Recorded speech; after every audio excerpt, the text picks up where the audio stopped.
আমার জন্ম ১৯০০ সালের ১লা নভেম্বর বৃহত্তর খুলনা জেলাতে। এই জেলার বাইরে আমি কখনো কোথাও যাইনি। রাজধানী ঢাকার নাম অনেক শুনেছি, কিন্তু যাওয়ার সৌভাগ্য হয়নি আজও। খালিশপুরের ভারী মিল কারখানা এলাকা, এখানেই কেটে যাচ্ছে আমার জীবন।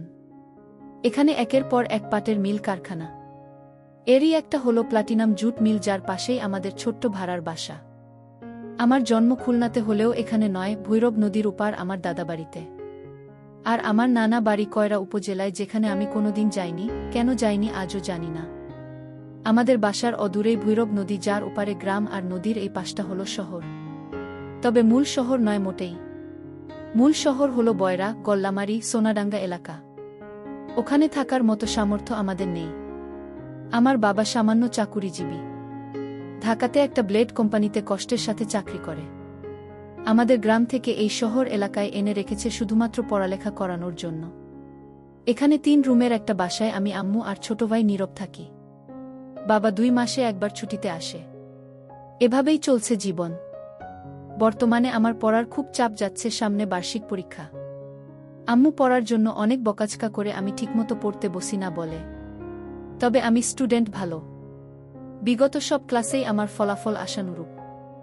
এর থেকে যেন বিচ্যুত হয়ে না যাই, এজন্যই আম্মু শাসন করে বেশি। কিন্তু আমি বন্ধুদের সাথে না মিশে থাকতেই পারি না। এখানে যারা মিলে চাকরি করে, তাদের থাকার জন্য বড় কলোনি আছে। সেখানেরই ছেলেমেয়েরা বিকেলে মাঠে খেলে, আমিও যাই। আমার অনেক বন্ধু আছে। বন্ধুদের সাথে মাঝে মাঝেই আবার ভৈরব নদী তীরের একটি এলাকা চরের হাট যাই। ওখানে যেতে খুব ভালো লাগে আমার। কি সুন্দর নির্মল নদীর পাড়ের সবুজ ঘাস আর নারিকেল গাছের সারি। আমার সবচেয়ে কাছের বন্ধু নাদিম। ওর সাথেই চরের হাট বেশি যাওয়া হয়।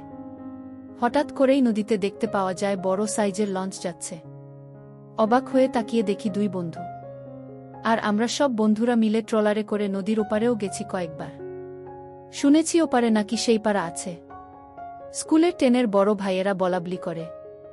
এসব নিষিদ্ধ কথা শুনলে আমার প্রচণ্ড কৌতূহল হয়। নাদিম, ফজলু, মিশু, সলিল সবার সাথেই এসব বিষয়ে কথা হয়, বিশেষ করে আমরা ৫ জন যখন একসাথে হই। শরতের এক ঝলমলে দুপুর।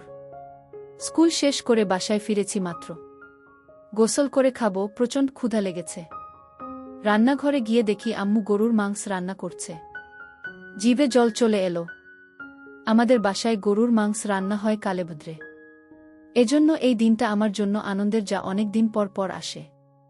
তাড়াতাড়ি স্কুল ড্রেস ছেড়ে বাথরুমে ঢুকলাম। ঢোকার আগে দেখলাম আম্মুর রুমের ফ্লোরে ছোট ভাইটা চিত হয়ে হা করে ঘুমাচ্ছে।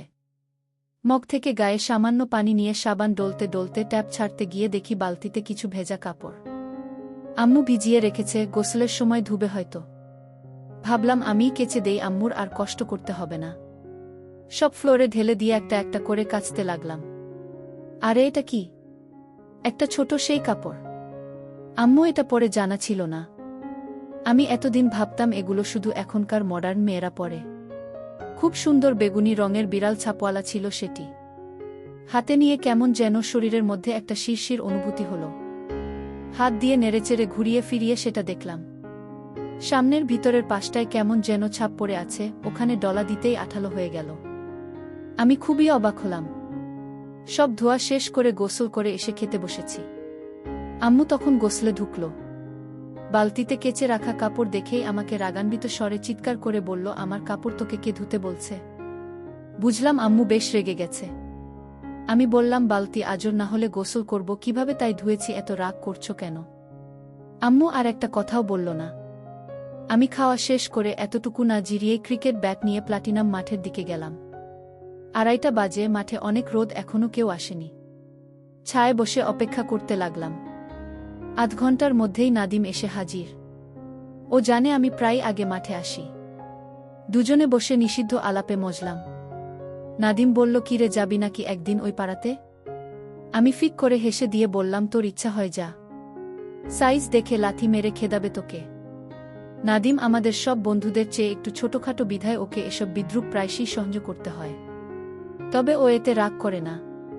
ও বলল, সাইজ ডাজেন্ট ম্যাটার, পাড়াটাই আসল। এরই মধ্যে সলিল, ফজলু চলে আসলো। এসে গল্পে যোগ দিল। তখন আমরা সবাই নতুন নতুন হাতের কাজ করা শিখেছি। সুন্দরী মেয়ে দেখলেই আলাদা একটা অনুভূতি হয় আমাদের সবারই। খানিক বাদে মিশুও চলে এলো। সবাই ক্রিকেট বাদ দিয়ে গোল হয়ে বসে এসব নিষিদ্ধ আলাপ আলোচনা চালিয়ে যাচ্ছিলাম। মিশু এসেই বলল ওর নাকি এমন অভ্যাস হয়ে গেছে যে হাতের কাজ না সেরে থাকতেই পারে না। কয়েকদিন গেলেই নাকি কেমন যেন লাগে ওর। এসব কথা শুনে সবাই হেসে কুটিকুটি হচ্ছিলাম। এরই মধ্যে সলিল এমন একটা কথা বলল শুনে সবাই হেসে গড়াগড়ি খেলাম। ওর নাকি কিছুই বের হয় না। কথায় কথায় আবার সেই পাড়ার বিষয় চলে এলো। নাদিম বলল এই চল না আমরা জায়গাটা দেখে আসি। ফজলু বলল পাগল হয়েছিস, বাবা জানলে কি হবে জানিস? আরে তোর বাবা জানবে কিভাবে? এসব কথা চাপা থাকে নাকি? চুপ থাক তো ভিতুর ডিম। কি? আমি ভিতুর ডিম? তা নয়তো কি, ভয়ে তো এখনই মুতে দিচ্ছিস। ফজলু জিদ করে বলল আচ্ছা চল যাব। নাদিম আর ফজলু এভাবেই তর্ক করছিল। আমি চকচকে চোখে বললাম বেলা তো ভালোই আছে, চাইলে কিন্তু যাওয়াই যায়। সলিল বলল হ্যাঁ রে চল দেখেই আসি। কিন্তু মিশু বেঁকে বসল ওকে নাকি সন্ধ্যার আগে বাড়ি না ফিরলে বেদম মারবে। সামনে পরীক্ষা, তাই বাসা থেকে এই ঘোষণা দিয়েছে। আমাদের শত অনুরোধেও মিশু যেতে রাজি হল না। অগত্যা আমরা 4 জনেই রওনা হলাম। প্রথমে চরের হাটে পৌঁছে ট্রলারের জন্য অপেক্ষা করতে হল। কিছুক্ষণ বাদে ট্রলার আসতেই আমরা হুটোপুটি করে উঠে পড়লাম 4 জন। বেশ রোদ উঠেছে, আকাশ পরিষ্কার, শান্ত নদী। ভিড় ভর্তি ট্রলার এগিয়ে চলছে ওপারের উদ্দেশ্যে। প্রচুর লোক হয়েছে। কেউ সদায় ব্যাগ হাতে, কেউ ছোট বাচ্চা কোলে, কেউ দুধের গ্যালন নিয়ে বসে আছে। ওরা গ্রাম থেকে শহরে দুধ বিক্রি করতে যায় বোধহয়। এরই মাঝে একটা মেয়েকে চোখে পড়ল আমার, বেশ মায়াবী। লাল একটা 3 পিস পরা, গায়ের রং বেশ ফর্সা। আমাদের চেয়ে বয়সে অনেকটাই বড় হবে মেয়েটা। চুপচাপ বসে আছে ট্রলারের কিনারায়। সাথে কেউ নেই বোধহয়। ওকে দেখতে বেশ ভালোই লাগছে আমার। আমি আর নাদিম এক জায়গায় বসেছি, ওর পেটে খোঁচা দিয়ে ইশারা করলাম। ও ফিসফিস করে বলল দেখেছি হারামজাদা, খোঁচা দিতে হবে না। ওই পাশে সলিল আর ফজলুও দেখলাম ঘাড় ঘুরিয়ে মেয়েটাকেই দেখছে। আসলেই সুন্দর মেয়েটা। কমবেশি সবাই তাকে চোখ দিয়ে গিলে খাচ্ছে। প্রচণ্ড শব্দ করে পানি কেটে ট্রলার এগিয়ে চলছে। মিশমিশে কালো লুঙ্গি পরা একটা লোক হাল ধরে বসে আছে। ভাড়া 2 টাকা করে। আমরা 3 জন টাকা দিলেও ফজলু বলল ওর কাছে নাকি কোনো টাকাই নেই। অগত্যা ফজলুর ভাড়ার টাকাটা সলিল দিয়ে দিল। ভৈরব নদী বেশি প্রশস্ত নয়, তাই খুব তাড়াতাড়ি পার হয়ে যাওয়া যায়। কিছুক্ষণের মধ্যেই ট্রলার কিনারায় ভিড়ল। আমরা নেমে পড়লাম। সবার সাথে সাথে মেয়েটাও নামল। ঘাট থেকে উঠে 2 পাশে ধানের ক্ষেত, মাঝখান দিয়ে ইট বাঁধানো রাস্তা, সামনে চলে গেছে। বাড়িঘর তেমন একটা নেই। এখানে আমরা আগেও এসেছি, কিন্তু এর সামনে আর যাওয়া হয়নি। আর সেই অজানা পাড়াটাও যে কোথায় তাও জানি না। আন্দাজের উপর ভর করে চলে আসাটা উচিত হলো কি না কে জানে। ফজলুকে বললাম চলে তো আসলাম, এখন চিনব কি করে? ফজলু বলল কাউকে জিজ্ঞেস করতে হবে। কি বলে জিজ্ঞেস করবি? ওই পাড়াটা কোথায় একটু বলবেন? ফজলু আমার দিকে চোখ পাকিয়ে তাকালো।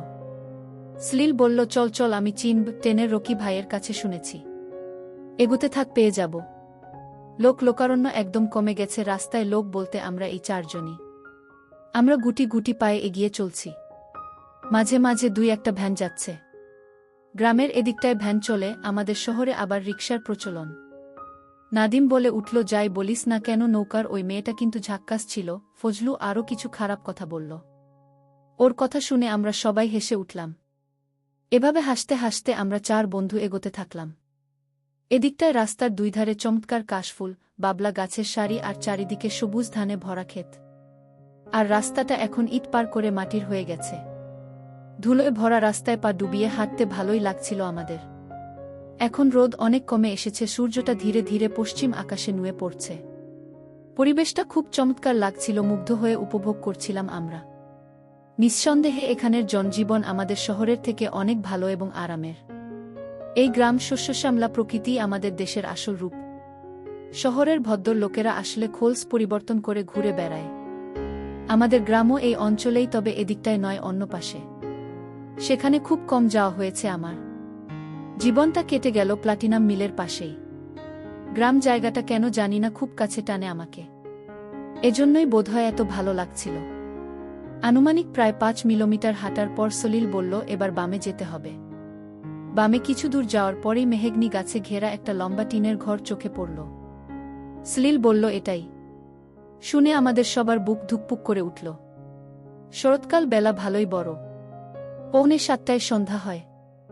সন্ধ্যা হতে এখনো অনেক দেরি, তবে ফিরে যেতে যেতে সন্ধ্যা হয়ে যাবে। মাটির রাস্তার পাশে অনেক লম্বা করে বানানো টিনের ঘরটা। ঘরের পিছনটা রাস্তার দিকে, পাশ দিয়ে ঢুকে সম্মুখে যেতে হবে। আশেপাশে অন্য কোনো বাড়িঘর নেই বললেই চলে। ধানক্ষেতের মধ্যে অদ্ভুত লাগছে বাড়িটাকে। এটাই তাহলে সেই বিখ্যাত পাড়া। আমরা ওখানে দাঁড়িয়েই সিদ্ধান্ত নিলাম, এসেছি যখন ভিতরে যাব, পর্যাপ্ত টাকা হলেই কাজও মিটিয়ে আসতে পারবো নিশ্চয়ই। ফজলু বলল, দেখ, ভিতরে যাওয়ার দরকার নাই, গোলমাল হবে, আমরা এখনই ফিরে যাই। নাদিম বলল, কিছু না দেখেই ফিরে যাব নাকি? ফজলু বলল, তোর সাথে জিদ করে আমার আসাই উচিত হয়নি, বাবা জানলে শেষ করে ফেলবে আমাকে। ফজলু বাদে যার কাছে যা টাকা আছে সব এক জায়গা করলাম। 30 টাকা হলো, যার মধ্যে সলিলেরই 5 টাকা। ওর বাবা সরকারি চাকরি করে, তাই ওর কাছে বরাবরই টাকা বেশি থাকে, আর ওর মনও ভালো কিপন না। আমি লম্বা বিধায় আমাকে সবার চেয়ে বড় দেখায়, আমাকে ওরা আগে থাকতে বলল। আর ফজলু গাট্টা গোট্টা, শরীরের ফিটনেস ভালো, তবে ওর মাথায় বুদ্ধি কম আর ভিতর ডিম। ওর বাবার ভয়ে সারাক্ষণ অসাড় হয়ে থাকে। ওকে কম কথা বলতে বলল নাদিম। আর নাদিম খাটো সাইজের, আগেই বলেছি, আর উপস্থিত বুদ্ধি বেশি। সলিল হ্যাংলা মাঝারি, সেও ক্রিটিক্যাল সিচুয়েশনে ট্যাকল দিতে পারে। আমি নিজের উপর কেন জানি না আত্মবিশ্বাস পাচ্ছি না, মন কুডাক ডাকছে। বারবার মনে হচ্ছে কোনো অঘটন ঘটবে আজ। সব জল্পকল্পনার শেষ মুহূর্তে এসে আমিও বললাম, থাক, যেতে হবে না রে, তোদের নিয়ে আসাই উচিত হয়নি, চল বাড়ি যে হাতের কাজ করিস, বলে উঠল নাদিম। আমি ওর কথায় অপমানিত হয়ে চোয়াল শক্ত করে ভিতরের দিকে হাঁটা দিলাম। দেখি ছোট একটা টিনের গেট ধাক্কা দিতেই বুড়ো এক লোক পান চিবোতে চিবোতে মাথা বের করে বলল, কি বাবুরা, এখানে কি চাই? আমি একটা শক খেলাম, বাবু বলে সম্বোধন করছে মানে আমরা আসলে অনেক ছোট। ফাটা বেলুনের মতো চুপসে গেলাম আমি। সলিল সাহায্য করল, বলল, কাকা, ম্যানেজার সাব কই? তার সাথে দেখা করতে চাই আমরা, ভিতরে যেতে দেন। আমাদের রকি ভাই পাঠিয়েছে। কাকা আমাদের সন্দেহের দৃষ্টিতে আপাদমস্তক দেখে ভিতরে ঢুকতে দিল। ঢুকে দেখি বড় একটা উঠোন, সেখানে অনেক মেয়েরা, মহিলারা নানা রকমের কাজকর্ম করছে। কিছু মেয়ে গোল হয়ে বসে একে অপরের উকুন মেরে দিচ্ছে, কেউ কাউকে চুলে তেল দিয়ে দিচ্ছে, কেউ সবজি কুটছে। ঘরের দিকটা বাদে বাকি 3 দিকেই টিন দিয়ে বেড়া দেওয়া, আর ঘরে পাশাপাশি একটার পর একটা রুম। বুঝলাম এখানেই অপকর্ম চলে। আমাদের দেখেই যে যেখানে আছে সেখান থেকেই গেটের বুড়োর মতো সন্দেহের দৃষ্টিতে ঘুরে তাকালো। সবজি কাটছে যে মেয়েটা, সে আমাদের উদ্দেশ্য করে বলল, কি হে ছেলে ছোকরারা, এখানে কি? নাদিম বলল, তেমন কিছু না আপা, ম্যানেজার সাহেবের সাথে একটু জরুরি কথা ছিল। মেয়েটি একটু গলা নিচু করে বলল, আমাদের ম্যানেজার সাহেব তেমন ভালো লোক না, তোমরা এখান থেকে চলে যাও। ওর কথা কানে না নিয়ে আমরা এক জায়গায় দাঁড়িয়ে অবাক হয়ে দেখছিলাম চারিদিক। কয়েকটা বন্ধ দরজার উপাস থেকে খুব আস্তে মেয়েলি কণ্ঠের শীতকারের আওয়াজ ভেসে আসছে। বুঝলাম ভিতরে খদ্দেরেরা তাদের কাজ হাসিল করছে। তখনই আমরা ভূত দেখার মতো চমকে উঠলাম। বন্ধ একটা রুমের দরজা খুলে বেরিয়ে এলো ট্রলারে থাকা সেই লাল জামা পরা মেয়েটি। আমাদের এত আগে চলে আসলো কিভাবে বুঝলাম না, ব্যানে এসেছিল বোধহয়। সেও আমাদের দেখে চমকে উঠল। মেয়েটি আমাদের কাছে এসে বলল, কি গো বাছারা, তোমরা এখানে কেন? এক্ষুনি চলে যাও বলছি, না হলে বিপদ হবে, জায়গাটা অত ভালো নয় গো। আমরা একটু মোড়ামুড়ি করছিলাম, তখনই কালো সানগ্লাস পরা, চুল বড়, ফর্সা একটা লোক ভিতরের ঘর থেকে বেরিয়ে এসে আমাদের সামনে দাঁড়াল। তারপর বলল, শিউলি, তুই তোর কাজ কর। ওই মেয়েটার নাম তাহলে শিউলি? সে মুখ শুকনো করে ঘরের লম্বা বারান্দা ধরে হাঁটতে হাঁটতে দূরে চলে গেল। সলিল বলল, আপনি কি ম্যানেজার নাকি? লোকটি বলল, হ্যাঁ, কি দরকার তোমাদের? এখানে কিভাবে এসেছ? সলিল উত্তর করল, আমাদের রকি ভাই পাঠিয়েছে এখানে, আমরা সময় পার করতে চাই। রকি আবার কোনো আহাম্মক? আচ্ছা আসো তোমরা, বলেই একটা রুমে আমাদের 4 জনকে নিয়ে গেল। সেখানে একটা খাট, টেবিল আর একটা চেয়ার। টেবিলে কিছু মেয়েলি সাজগোজের সরঞ্জাম। আমরা 4 জন খাটে বসলাম, আর লোকটা চেয়ার টেনে আমাদের মুখোমুখি বসল। ফজলুর মুখটা কেমন যেন ফ্যাকাশে হয়ে গেছে। আলো পড়ে আসছে পশ্চিম আকাশে। নাদিম কেমন যেন চিন্তিত। আর আমার মন কুডাক ডাকছে, বাড়ি ফেরার তাগিদ অনুভব করছি ভিতরে ভিতরে। লোকটা ডাইরেক্ট বলল, ভালো ভালো মেয়ে আছে আমার কাছে, তোমরা কিতা চাও? বলেই কাষ্ঠ হাসি হাসল। আমরা সবাই ভয় পেয়ে গেলাম। বললাম আমরা তাহলে যাই, অন্য একদিন আসব। বলল আরে এত তারা কিসের? তারপর একে একে আমাদের নাম, পরিচয়, কোথায় থাকি, বাবারা কি করে সব শুনল। সন্ধ্যা নেমে এসেছে, অন্ধকার হয়ে যাচ্ছে চারিদিক। মাগরিবের আজানের সুর ভেসে আসছে দূর কোনো এক জায়গা হতে। এবার আমরা সত্যি সত্যি অনেক ভয় পেয়ে গেলাম। বাড়ি ফিরতে রাত হয়ে যাবে, নৌকা পাই কিনা তারও ঠিক নাই। আর এই লোকটার মতিগতি মোটেও ভালো ঠেকছে না। লোকটা বাতি জ্বেলে দিল রুমে, তখনই শিউলি মেয়েটা রুমের সামনে এসে বলল, কি গো বদি ভাই, এদের এখনো যাইতে দেও নাই? শিউলির মুখটাও কেমন যেন পুড়ে আছে, সেও কেন জানি চিন্তিত।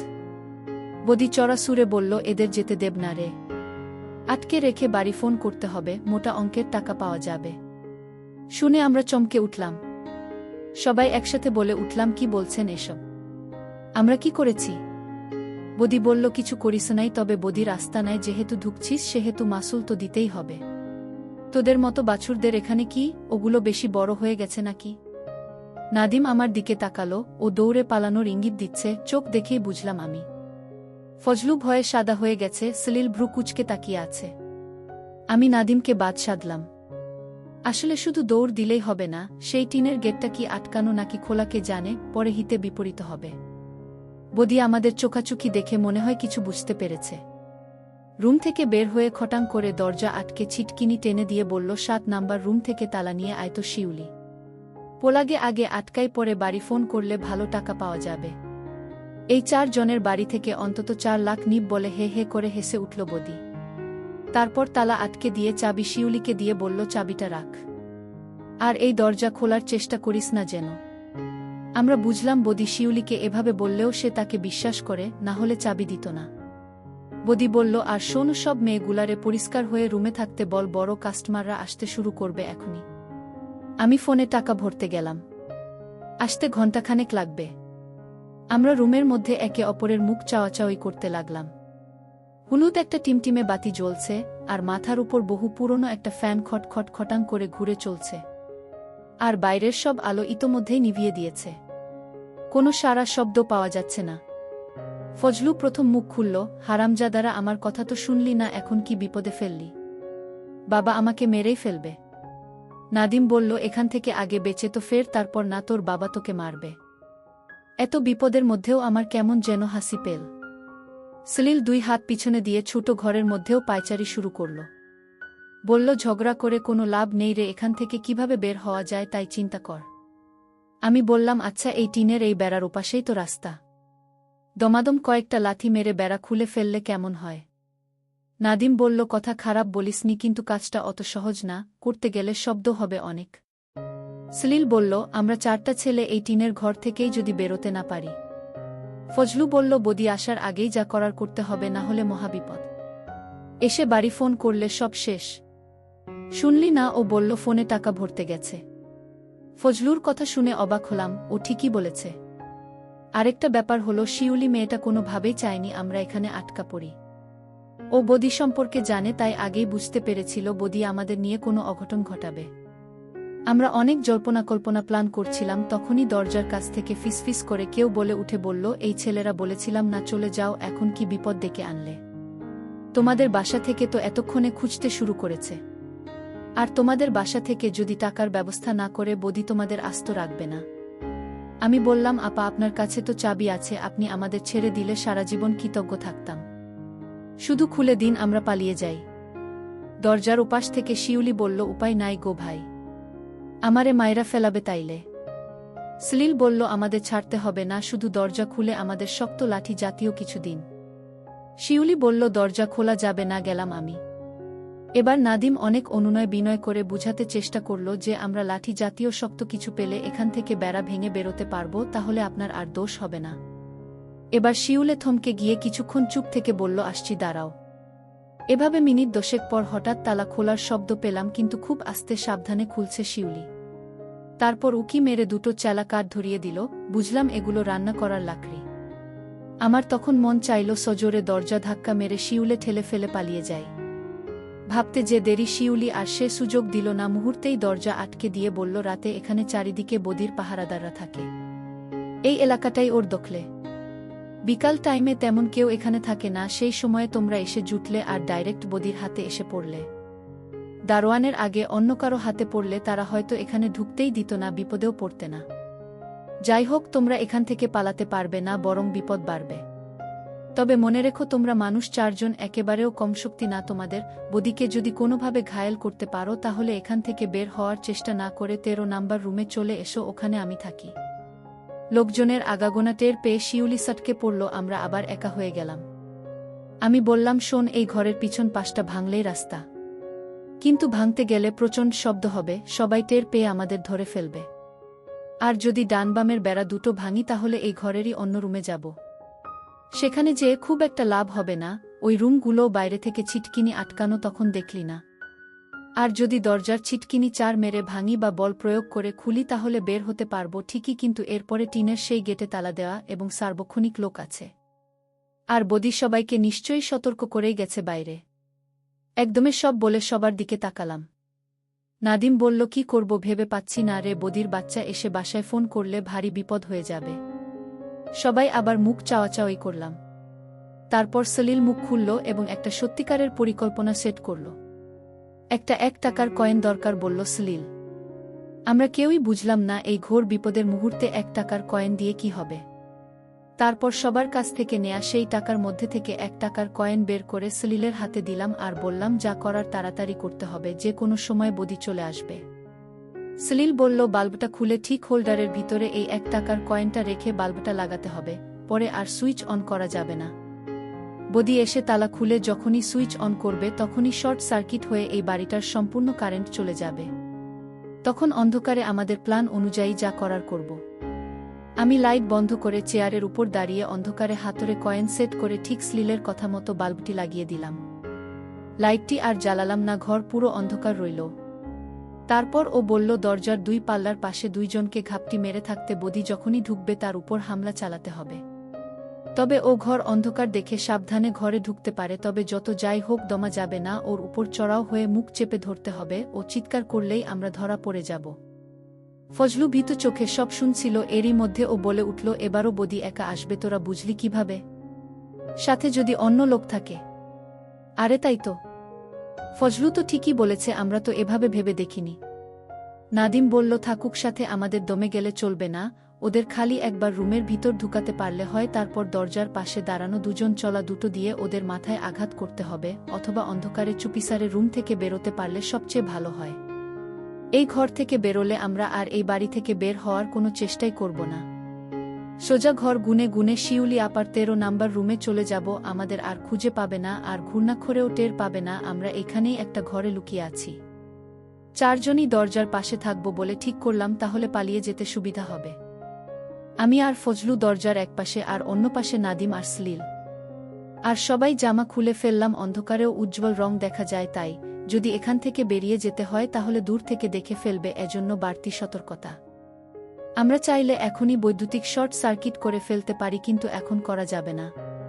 করলে বদি আগে থেকে জানবে কারেন্ট নেই, অন্য আলো বা টর্চ জ্বেলে এখানে আসবে। তাই এটা বদিকে দিয়েই করতে হবে, ওকে বিচলিত করতে হবে এবং সেই সুযোগটা নিতে হবে। সব জল্পনাকল্পনার যখন শেষ তখন এশার আয়ান দিচ্ছে। বুঝলাম এতক্ষণ আমাদের যার যার বাড়িতে সারা পড়ে গেছে, আমাদের খোঁজাখুঁজি চলছে। একমাত্র মিশু জানে আমরা এখানে এসেছি। আমাদের প্ল্যান যদি কাজে না লাগে, আমরা যদি এখানে পুরোপুরি আটকা পড়ে যাই, তাহলে মিশু নিশ্চয়ই সবাইকে বলে এখানে নিয়ে আসবে। পুলিশও আসতে পারে, 4টা ছেলে নিখোঁজ বলে কথা। এশার আয়ানের পরেও অপেক্ষা করেই যাচ্ছিলাম, কিন্তু বদি হারামজাদার আসার নাম নেই। 1 ঘন্টার কথা বলে কেন যে আসছে না বুঝতে পারলাম না। প্ল্যান করার সময় বেশ সতেজ ছিলাম, এখন আবার সবাই ভীত হয়ে পড়েছি বদি যদি না আসে। একটা জিনিস বুঝলাম যে এখানে লোকজন খুব বেশি নেই। বিকালে যে মেয়েগুলোকে কাজ করতে দেখালাম ওরাই, এছাড়া তেমন কেউ নেই, সারা শব্দ তেমন পাওয়া গেল না। তবে বাইরে পাহারাদার আছে মনে হচ্ছে। এমন একটা নিষিদ্ধ কর্ম চালায়, প্রতিরক্ষা ব্যবস্থা মজবুত ছাড়া তো হয় না। অপেক্ষা করতে করতে ধৈর্য হারিয়ে ফেলে একসময় মনে হলো 4 জন একসাথে টিনের দরজায় লাথি মেরে ভেঙে বেরিয়ে পড়ি। ঠিক তখনই বদি এলো, আর সাথে মনে হলো কেউ আছে। ফজলুর সেই কথাই ঠিক। আমরা যে যার পজিশনে সতর্ক অবস্থান নিলাম। সোজা হেঁটে আমাদের রুমের সামনে এসে বদি বলল, লাইট বন্ধ করছে কেন, ঘুমিয়ে পড়ল নাকি?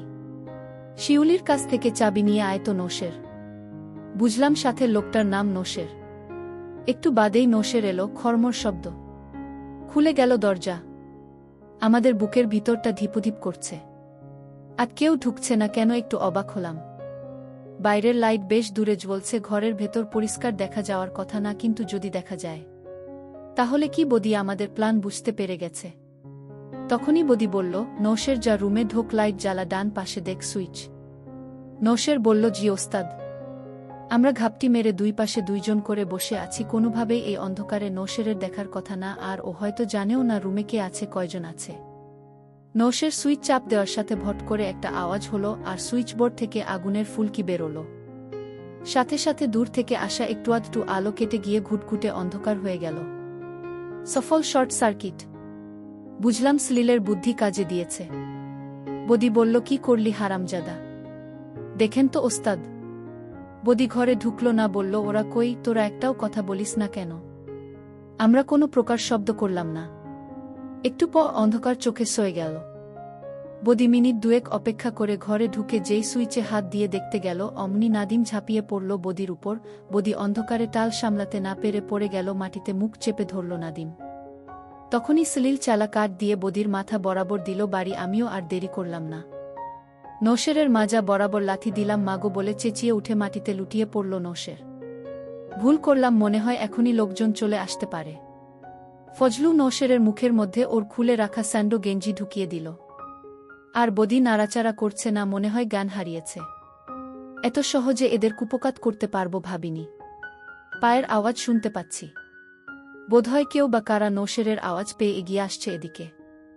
বললাম, তাড়াতাড়ি কর সলিল। ফজলু, নাদিম রুম থেকে বেরিয়ে বারান্দা ধরে দৌড় দিলাম। চারিদিক ঘুটঘুটে অন্ধকারের মধ্যে শিউলির রুম খুঁজে পাওয়া মুশকিল হবে। মানুষ আসার আগেই অবশ্যই রুমে ঢুকে পড়তে হবে, না হলে টানা সোজা বারান্দা কেউ টর্চ মারলেই আমাদের দেখে ফেলবে, ধরা পড়ে যাব। আমরা গুটি পায়ের শব্দ না করে দৌড়ালাম। রুম গুনে 13 নাম্বারে পৌঁছাতেই ছোট করে 2টা টোকা দিলাম। শিউলি দরজা খুলল, আমাদের দিকে ভীত চোখে তাকিয়ে বলল, কিভাবে কি করলে? কেউ দেখেনি তো? সলিল বলল, কেউ দেখেনি, তবে দেখে ফেলতে পারে, তাড়াতাড়ি ঢুকতে দিন। আমরা হুড়মুড়িয়ে শিউলির রুমে ঢুকলাম। শেষবারের মতো পিছনে তাকিয়ে দেখলাম বদি আর নৌশেরের রুমে টর্চ লাইটের আলো জ্বলছে, আর লোকও কয়েকজন। শিউলি আমাদের রুমে নিয়েই দরজা আটকে দিল। আমরা দেরি না করে ছুটো করে ফিসফিসিয়ে পুরো ঘটনা খুলে বললাম। শিউলি একটু বিচলিত না হয়ে বলল, শোনো ছেলেরা, যা ঘটিয়েছ তাতে এখনই আমার ডাক পড়বে এবং আমার ঘটনাস্থলে যাওয়া লাগবে, আরও অনেক কাজ করা লাগতে পারে। তবে তোমাদের কিন্তু আমার এই ঘরের সন্তর্পণে লুকিয়ে থাকতে হবে।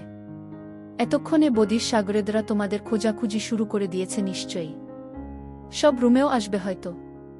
আমরা ঘুটঘুটে অন্ধকার রুমে কানখাড়া করে শিউলির সব কথা শুনে বললাম, তাহলে উপায়? আমরা লুকাব কোথায়? কট করে একটা শব্দ হলো, আর শিউলির হাতের ভিতরে ছোট্ট একটা সাদা আলো জ্বলে উঠল, একটা গ্যাসলাইটারের পিছন সাইডের ছোট্ট টর্চ লাইট। আলো উপরের দিক মেরে রেখেছে বিধায় সবাইকে দেখলাম। শিউলিকে এই অল্প আলোতে খুব দারুণ দেখাচ্ছে, মনে হচ্ছে কোনো পরী। ওর চোখ চকচক করছে। আমরা সবাই তাকিয়ে আছি ওর দিকে। শিউলি বলল, সবগুলো খাটের নিচে ঢুকে পড়ো। তাকিয়ে খাট দেখলাম, এটা বেশ বড় একটা ডাবল বেড। 4 জনে অনায়াসে নিচে শুয়ে থাকতে পারব। স্যান্ডেল খুলে খাটের নিচে ঠেলে দিয়ে একে একে ঢুকে পড়তে লাগলাম। সবশেষ যখন ফজলু ঢুকবে তখনই শব্দটা হলো। দরজায় দরাম দরাম ঘাই। এ শিউলি, বের হ তাড়াতাড়ি, বদি ভাই অজ্ঞান। ভয়ে আমার কলিজা কেঁপে উঠল। ফজলুকে ধরে টেনে খাটের নিচে নিয়ে আসলাম। শিউলি খাটের চাদর খানিকটা টেনে নামিয়ে দিল যাতে নিচটা একটুও দেখা না যায়। তারপর দরজা খুলে এখানে আসা লোকটাকে বলল, কিভাবে কি? বলে হন্তদন্ত হওয়ার ভান করে বাইরে থেকে দরজায় তালা মেরে দিয়ে বেরিয়ে গেল। বুঝলাম শিউলি যথেষ্ট বুদ্ধিমতী। সে তালা দিতে ভোলেনি যাতে তার অনুপস্থিতিতে এই রুমে কেউ ঢুকতে না পারে, আমরা যাতে ধরা না পড়ে যাই। শিউলি যতক্ষণ বাইরে ততক্ষণ আমাদের আর তেমন বিপদ নেই ভেবে ভালোই লাগছে। কারণ বাইরে তালা দেখলে কেউ ঢোকার বাসনা পোষণ করবে না।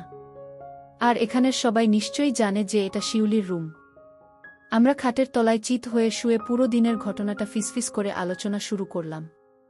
ফজলু বলল, এতক্ষণে সবার বাসায় খোঁজাখুঁজি লেগে গেছে, কি হবে কে জানে, কেন যে আসতে গেছিলাম এখানে, আর এখান থেকে আদৌ বেরতে পারবো কিনা কে জানে।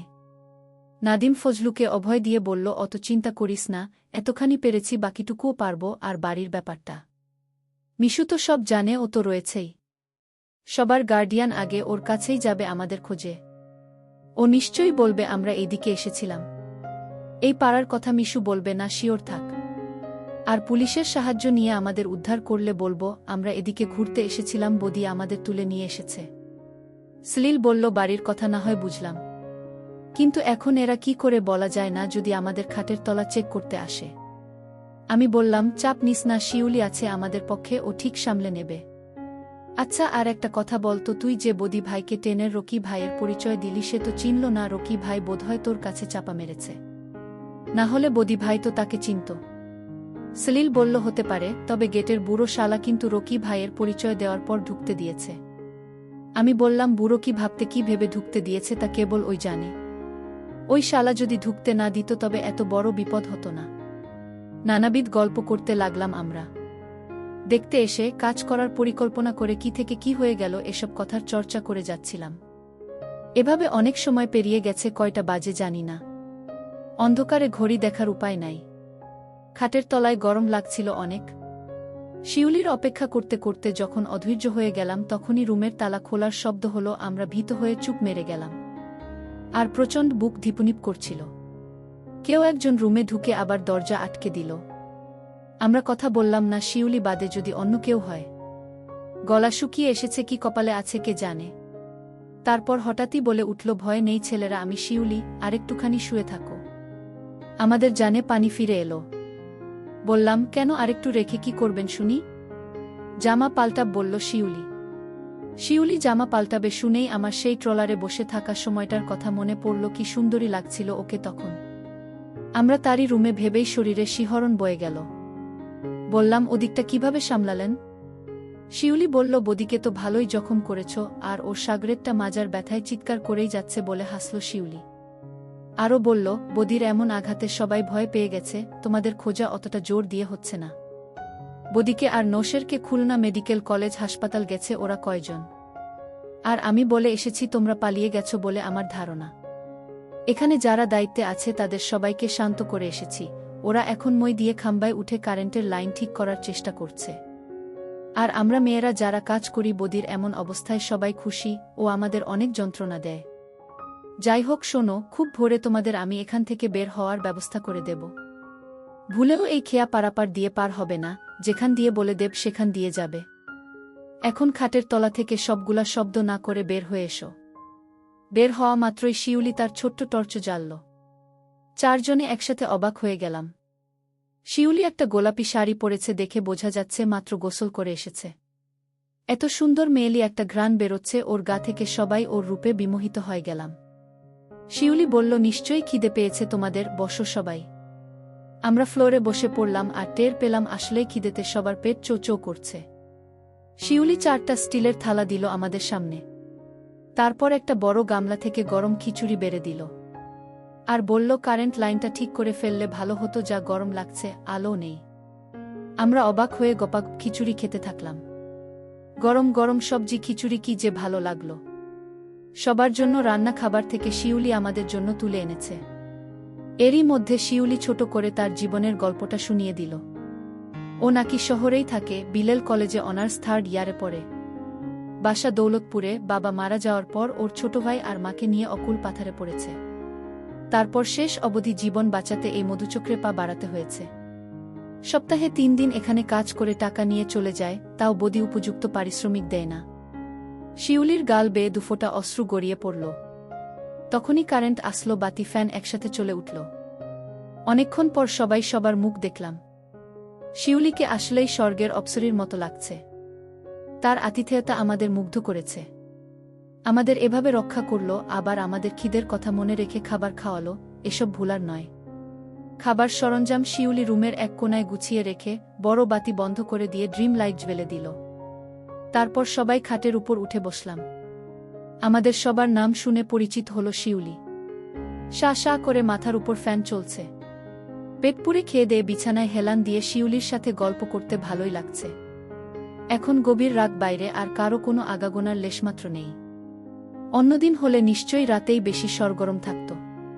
শিউলি বলল আজ বদির এমন দুর্ঘটনার জন্য সবাই কাজ বন্ধ রেখেছে, আর সে ছাড়া খদ্দেররা ঝামেলা করতে পারে এটিও একটি কারণ। ফ্যানের শব্দ ছাড়া চারিদিকে আর কোনো শব্দ নেই, শুনসান। আমাদের এখন আর ভয় লাগছে না। নাদিম হারামজাদা শিউলির দিকে বারবার তাকাচ্ছে। এবার শিউলি বলে উঠল, তা ভাইয়েরা বলো দেখিনি এখানে তোমরা আসলে কেন? নৌকায় তোমাদের দেখলাম, তখন যদি জানতাম এখানে আসবে ওখান থেকেই ফিরিয়ে দিতাম। আমি বললাম আমাদের আসলে এই পাড়া দেখার একটা কৌতূহল ছিল, এর থেকে চলে আসলাম এই যা। শিউলি বলল, তা দেখে ফিরে গেলে না কেন বাপুরা? সলিল বলল, আসলে ভাবলাম টাকা দিলে যদি আমরাও পারি। শিউলি খাটের এক কোনায় হেলান দিয়ে তুই সম্বোধন করে বলল, তোদের নাক থেকে এখনো দুধের গন্ধ যায়নি, কাজ করতে চলে এলি? বলি তোদের এখনো বের হয়? বললাম বের হবে না কেন, আরও কত আগে থেকে হাত দিয়ে কাজ চালিয়েছি। শিউলি হাসি লুকিয়ে বলল, তাই নাকি? আমারও তো একটা ছোট ভাই আছে তোদেরই মতো, ক্লাস 8-এ পড়ে, ও তো এসব করে না। তোরা এত পাকলি কিভাবে? আমি বললাম ঠিকই শিখেছে, আপনি জানেন না, পারলে একদিন বাজিয়ে দেখেন, বুঝতে পারবেন। এসব আলাপ আমরা বহু করেছি, কিন্তু কোনো মেয়ের সাথে নয়। আমি শিউলিকে বললাম, আপনি আজ কারো সাথে শোনোনি? শিউলি বলল, আজ আর টাইম পেলাম কোথায়, তোরা যা অঘটন ঘটালি। তাই ভাবলাম কারো সাথে যেহেতু হয়নি তোদের সাথেই শুই, কিরে টাকা দিবি তো? বলেই শিউলি হাসল। সত্যি বলল নাকি ঠাট্টা করল কিছুই বুঝলাম না। তবু এসব শুনে আমার ভিতরে কারেন্ট খেলে গেল। বন্ধুরা, ভিডিওটি অনেক বড় হয়ে যাওয়ার কারণে বাকি অংশ অন্য ভিডিওতে দেওয়া হবে। সবাই সাথে থাকো।